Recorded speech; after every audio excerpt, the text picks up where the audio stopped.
They laughed when I started a business in my garage. Now they work for me. The sound of muffled laughter still echoed in my ears as I stood alone in my cluttered garage, surrounded by cardboard boxes, tangled cables, and the faint smell of motor oil that had seeped into the concrete floor decades ago. My neighbors had just walked away shaking their heads and chuckling among themselves after I'd enthusiastically explained my latest venture. Poor Marcus. I could almost hear them thinking. Another one of his crazy schemes. But as I looked at the prototype sitting on my makeshift workbench, a device no bigger than a smartphone that could revolutionize how people manage their home energy consumption, I felt something they couldn't see.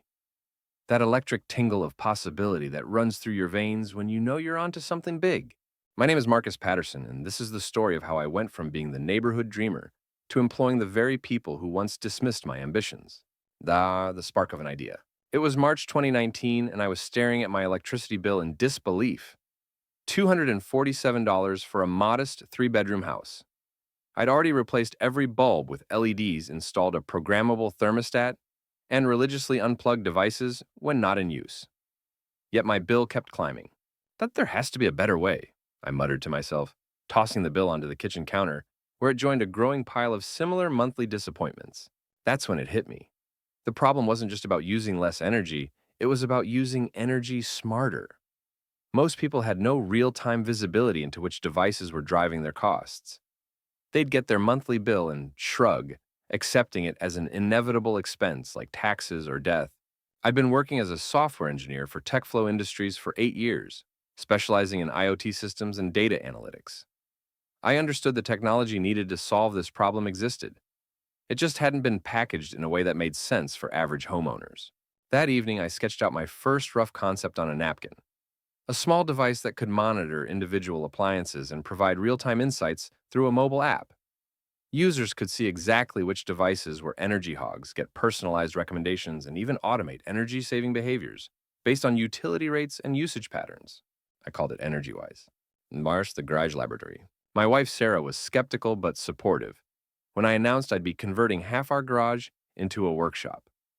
Just promise me you won't quit your day job until you know this thing actually works, she said, eyeing the growing collection of electronic components I'd ordered online.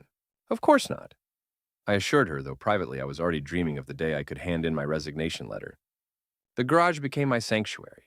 Every evening after work and most weekends, I'd disappear into that space surrounded by circuit boards, sensors, and an increasingly sophisticated array of testing equipment. I taught myself hardware design through YouTube videos and online courses, learning to solder with the patience of a monk and the determination of someone who knew they were building their future. My neighbor, Tom Henderson, was the first to notice my unusual garage activities. Tom worked in middle management at a regional bank and had always viewed himself as the unofficial voice of reason in our suburban neighborhood. Working on another project, Marcus, he asked one Saturday afternoon, peering over the fence as I tested my third prototype. Something like that, I replied, not looking up from my multimeter readings. As you know, most people your age are focused on climbing the corporate ladder, not playing with toys in their garage, Tom said with that condescending tone he'd perfected over years of crushing other people's dreams. Maybe it's time to get serious about your career. I smiled politely and went back to my work. Tom wasn't the only skeptic. My other neighbors, colleagues, and even some family members had their opinions about my hobby. They saw a grown man spending his free time in a garage filled with electronic gadgets and assumed I was having some sort of midlife crisis. What they didn't see were the late nights I spent refining algorithms, the breakthrough moments when a particularly stubborn bug finally revealed itself, or the growing pile of positive feedback from the beta testers I'd quietly recruited through online forums as Sekshire the first breakthrough. By December 2019, I had a working prototype that exceeded my wildest expectations. The device could monitor up to 16 different circuits in a home, identify individual appliances through their unique electrical signatures, and provide insights that helped users reduce their energy consumption by an average of 23%. More importantly, the beta testers weren't just using it, they were raving about it. And this thing paid for itself in the first 2 months, wrote Jennifer Kay from Portland. I had no idea my old refrigerator was costing me $40 a month until EnergyWise showed me the real-time data. Replacing it was a no-brainer. Finally understand why my electric bill spikes in summer, reported David M. from Phoenix. The app showed me exactly when my AC was working overtime. Now I've adjusted my schedule and I'm saving $60 a month. The positive feedback gave me the confidence to take the next step seeking funding to bring EnergyWise to market. There are rejection and ridicule. I spent the first quarter of 2020 pitching my idea to anyone who would listen. Local investor groups, online crowdfunding platforms, even the Small Business Development Center at the community college, I knocked on every door I could find. The rejections came fast and hard. The market is too niche, said one investor. Smart home devices are dominated by big players, like Google and Amazon, said another. Your prototype looks like something built in someone's garage, laughed a third, apparently unaware of the irony. The most painful rejection came from my own company. TechFlow Industries had an internal innovation program where employees could pitch ideas for potential development. I thought my insider status and track record would give me an advantage. Instead, my manager, Dave Sullivan, barely looked at my presentation before dismissing it. Marcus, you're a solid coder, but product development isn't your strong suit. Maybe focus on the projects we're actually paying you to work on. The laughter from my colleagues in that conference room still haunts me. Not cruel laughter exactly, but the kind of amused dismissal that hurts even worse. They saw me as someone who didn't understand his place in the corporate hierarchy. But I knew something they didn't. I had already pre-sold 200 units through my beta testing program. Real customers with real money who wanted what I was building. And they were going all in. By June 2020, I faced a critical decision. I'd bootstrapped EnergyWise as far as I could with my savings and evenings. To really make it work, I needed to commit fully. Sarah and I had many long conversations about the risks. We had a mortgage, 2 kids approaching college age, and all the financial responsibilities that come with middle-class life. Quitting my stable job to chase what others saw as a pipe dream felt reckless, but the numbers didn't lie. My pre-orders had grown to 800 units, generating $120,000 in committed revenue. More importantly, my beta testers were becoming evangelists, spreading word-of-mouth recommendations that traditional marketing couldn't buy. I believe in you, Sarah finally said, but we need to be smart about this. Give yourself 18 months. If it's not working by then, you go back to corporate life. I handed in my resignation the next Monday. The reaction from my colleagues was predictable. Some offered polite congratulations. Others shook their heads sympathetically as if I'd announced a terminal diagnosis. Dave Sullivan actually laughed out loud. You're really going to try to compete with the big boys with some gadget you built in your garage?" he asked. "Good luck with that, Marcus. You'll be back within a year." Nor the hustle. What followed were the most intense 18 months of my life. I moved my entire operation from the garage to a small rented warehouse space, hired my first employee, a recent engineering graduate named Amy Chen, and threw myself into every aspect of running a business. Manufacturing was my first major hurdle. My garage prototype was one thing. Producing thousands of units consistently was entirely different. I spent weeks traveling to factories in Michigan and California, learning about supply chains, quality control, and the 100 small details that separate successful products from expensive failures. Marketing was equally challenging. I didn't have the budget for traditional advertising, so I focused on content marketing, social media engagement, and building relationships with home improvement influencers. Amy turned out to be brilliant at creating technical content that explained our value proposition in terms normal people could understand. The breakthrough came in October 2020 when a popular YouTube channel called The Energy Detective featured EnergyWise in a comprehensive review of home monitoring systems. Our device not only outperformed competitors that cost 3 times as much, but the reviewers' genuine enthusiasm came through in every frame. Orders exploded overnight. We went from selling 50 units per week to 200, then 500. By December, we had a 6-week backlog and were scrambling to scale production. You're scaling up. 2021 was a blur of growth challenges and small victories. We moved to a larger facility, hired 12 more employees, and launched our second product, EnergyWise Pro, designed for small businesses and apartment complexes. The financial numbers told an incredible story. Revenue grew from $800,000 in 2020 to $4.2 million in 2021. More importantly, customer satisfaction remained consistently high, with a Net Promoter Score of 78, exceptional for any consumer electronics product. But success brought its own challenges. Managing a team of 15 people was completely different from working alone in my garage. I had to learn about HR policies, team management, financial planning, and a dozen other skills they don't teach software engineers. That's when I made one of my smartest decisions, hiring experienced managers to handle the areas where I was weakest. Linda Rodriguez came on board as our VP of Operations, bringing 20 years of experience scaling technology companies. Michael Thompson joined as our head of sales with a track record of building distribution channels for consumer electronics. By early 2022, we were selling EnergyWise through Home Depot, Lowe's, and Amazon, while our direct-to-consumer sales continued growing through word-of-mouth recommendations. Thus is the tables turn. The most satisfying moment came in March 2022, almost exactly 3 years after I'd started sketching ideas on napkins in my kitchen. I was leaving a meeting with potential investors. We were raising a Series A round to fund expansion into commercial markets, when my phone rang. The caller ID showed Dave Sullivan from TechFlow Industries. "Hey, Marcus, congratulations on your success." He began, his tone markedly different from our last conversation. "I've been following EnergyWise in the trade publications. Really impressive growth."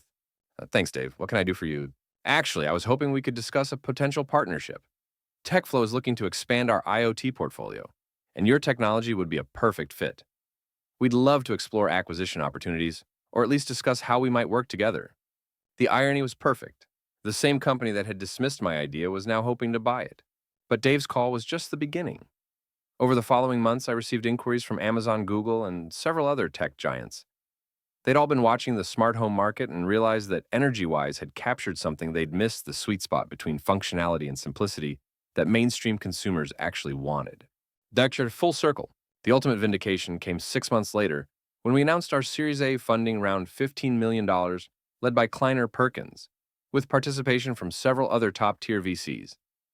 The local business journal ran a feature story about our success, complete with photos of our modern office space and growing team. But the best part wasn't the media coverage or the impressive funding numbers. It was the moment Tom Henderson knocked on my door on a Sunday afternoon, looking sheepish and carrying what I recognized as an EnergyWise package. "Marcus, I owe you an apology," he said. "I was wrong about your garage project. Dead wrong." "No worries, Tom. We all make mistakes. Actually, I was hoping you might be hiring. The bank is downsizing and I could use a change of scenery. I know you probably need people with sales experience." I invited him in for coffee, and we talked for 2 hours. Tom's banking background had given him excellent customer service skills and a deep understanding of how financial decisions are made. More importantly, his attitude had completely changed. The condescending neighbor had been replaced by someone genuinely humble and eager to contribute. I offered him a position in our customer success team the following week. Tom wasn't the only one. Over the past year, I've hired 6 former colleagues from TechFlow Industries, including Amy's former supervisor, who had once called my project a distraction from real work.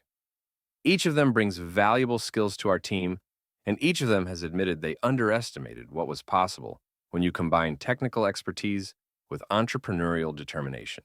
Even Dave Sullivan eventually reached out, though he was looking for a consulting arrangement rather than full-time employment. His experience managing large teams would be valuable as we continue scaling, so we've brought him on as an advisor. That's lessons from the garage. As I write this in late 2024, EnergyWise employs 47 people and is on track for $25 million revenue this year. We've expanded, internationally launched 4 product lines, and are developing partnerships with utility companies across North America. But the numbers, impressive as they are, aren't really the point of this story.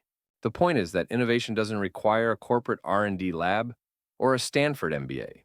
It requires identifying real problems that affect real people, then having the persistence to build solutions even when everyone around you thinks you're wasting your time. The garage wasn't just where I built my first prototype, it was where I learned that the biggest obstacles to success aren't technical challenges or market conditions. They're the voices, both external and internal, that tell you to be realistic, to stay in your lane, to accept the status quo. Every entrepreneur faces these voices. The key is learning to distinguish between valid concerns and limiting beliefs. Sarah's insistence that I keep my day job until the business showed real traction was valid concern. Tom's suggestion that I should focus on climbing the corporate ladder was a limiting belief disguised as practical advice. The difference between the two is that valid concerns can be addressed with planning and risk management. Limiting beliefs can only be overcome by proving them wrong. They're looking forward. Today, as I walk through our modern office space, and see former skeptics working alongside the people who believed in the vision from the beginning, I'm reminded that success isn't really about proving anyone wrong. It's about proving something right. The idea that ordinary people can create extraordinary value when they're willing to work for it. The garage where it all started is now Sarah's art studio. Sometimes I'll visit her there and remember those early days when the future was uncertain but full of possibility. The workbench where I built my first prototype is still there, now covered with her painting supplies instead of circuit boards. But the spirit of experimentation, of building something from nothing, lives on in everything we do at EnergyWise. We still encourage our team to spend 20% of their time on passion projects. We still celebrate the kind of creative problem solving that emerges when you give smart people the freedom to explore their ideas. And yes, we still have people who laugh at our ambitious plans. We're currently developing technology that could revolutionize how entire cities manage their energy infrastructure. The challenges are enormous, the competition is fierce, and plenty of experts think we're overreaching. But I've learned something valuable about laughter. Sometimes it means people think you're crazy, but sometimes it just means they can't see what you can see yet. Either way, it's not their garage, their vision, or their future, it's yours. And that makes all the difference. Russian epilogue. Last week, I received an email from a college student in Michigan who had read about EnergyWise in her entrepreneurship class. She's working on a prototype for a device that could help reduce food waste in restaurants, and she wanted advice about turning her dorm room project into a real business. Everyone thinks I'm crazy for spending so much time on this, she wrote. Did you ever doubt yourself when you were getting started? I thought about her question for a long time before responding. The honest answer is yes, I doubted myself constantly. Every failed prototype, every rejected pitch, every skeptical comment made me wonder if I was deluding myself about what was possible. But I also learned that doubt and determination aren't mutually exclusive. You can acknowledge the risks and challenges while still moving forward. You can listen to criticism while maintaining faith in your vision. You can be realistic about obstacles while remaining optimistic about outcomes. Doubt is normal, I finally wrote back, but don't let it become paralysis. Build something real, test it with real users, and let the results speak for themselves. The garage is just a starting point, but it's a pretty good one. After all, some of the world's most successful companies started in garages. Apple, Google, Amazon, Microsoft. They all began with someone who was willing to look past the limitations others saw and focus on the possibilities they could create. The neighbors might laugh when you start, but if you're solving real problems for real people and you're willing to do the work required to turn ideas into reality, they won't be laughing for long. In fact, they might end up working for you.